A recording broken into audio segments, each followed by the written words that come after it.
Hello and welcome back to the Let's Talk Racing YouTube channel.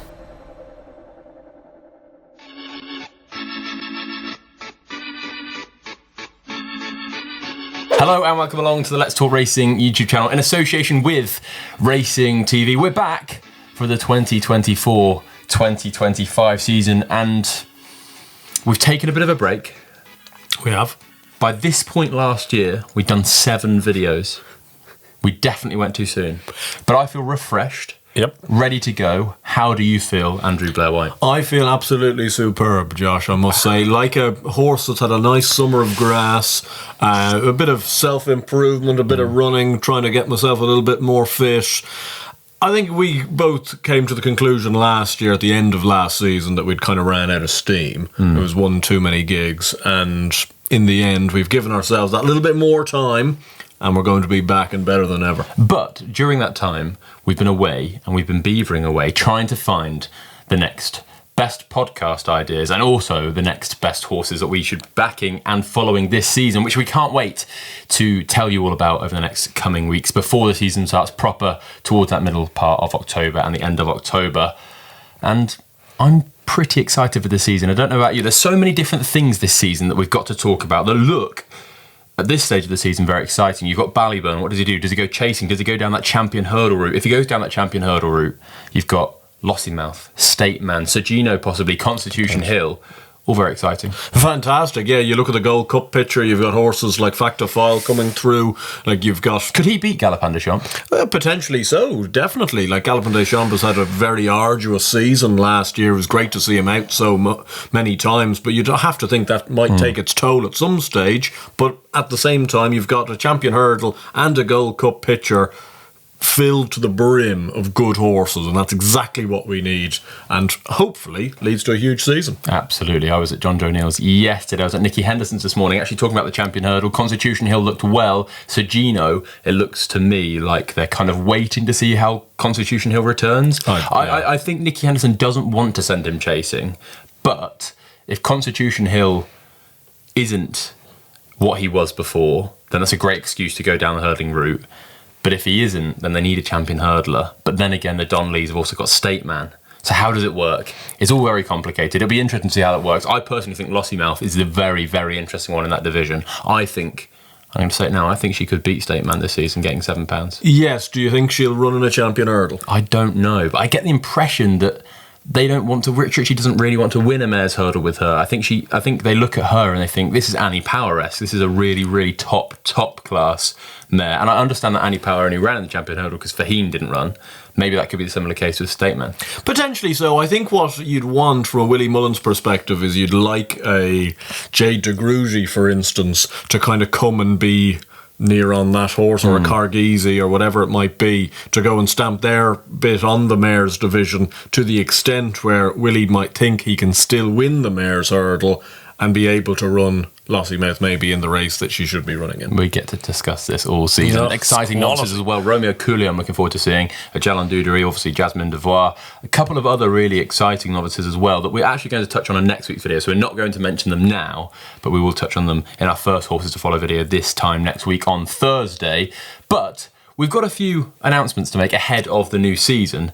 And the first one is a biggie. Huge. Cheltenham Racecourse, yes.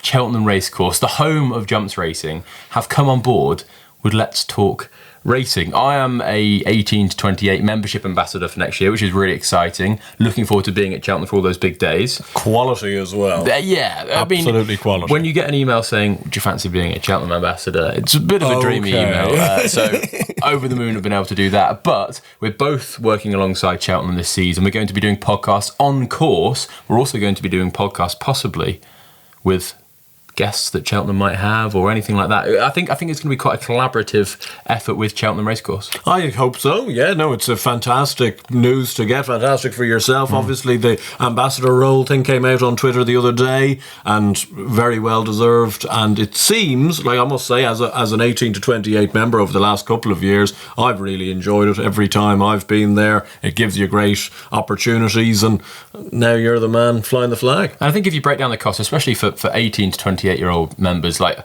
I mean, I would barely be able to afford the membership throughout this season if I wasn't involved with them. But if you're actually going to put it down to the numbers, the October meeting would cost £59.50 to go in the club enclosure. The November meeting would cost £102 across the 3 days. December meeting, £59.50. New Year's Day is 31 quid. Trials Day is 31 quid. So the festival is 417 quid to go all 4 days of the festival in the club enclosure. Then you've got the April meeting and the Hunter Chase. 16 fixtures, but you can get a membership for 290 quid. So if you're planning on going to Cheltenham, let's say 3 days of the festival, that alone sees value in the membership. If you're going to go in the November time or October or any time throughout the season, then 290 quid to go to every single fixture in a members bar, in the club enclosure as well, going out the front, you can go anywhere, then I just think that screams value. And it's something that 18 to 20-year-old members should also really use whilst you're still 18 to 28, because I know there's a couple of people who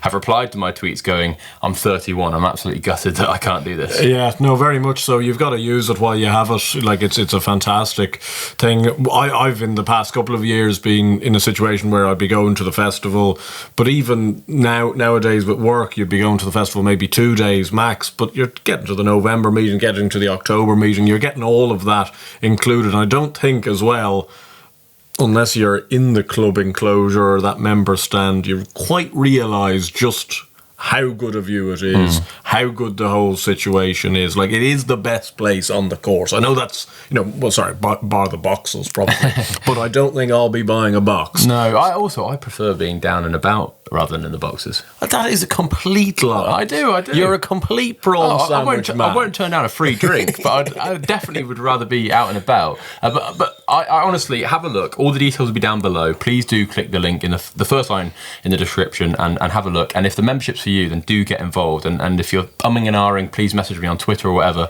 and I'm sure that we can have a conversation about why you should definitely do it. Other bits and bobs with regards to the channel. We're going to be doing more videos with other people in and around the industry, and the first one comes on Monday, so I hope you enjoy that one.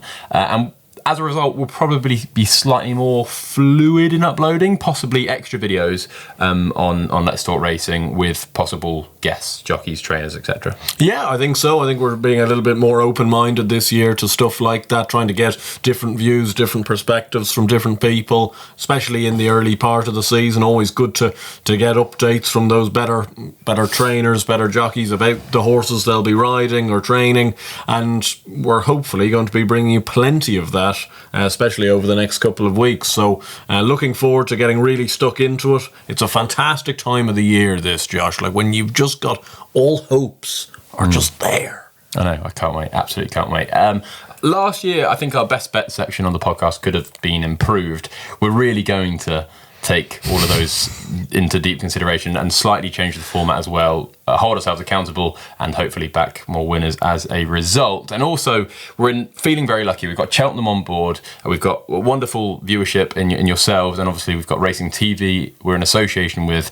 We also get all of their video footage that we can use throughout the season. If you have any ideas on how we can use those, or you want to show something yourself, do get involved. I know Andrew is going to make more of an effort to really delve into horses' performances using footage and seeing maybe things that we didn't see at first sight. But Racing TV is the only place to watch HD quality replays. You can click on the website down below. It's completely free. Watch all the replays you want in the world.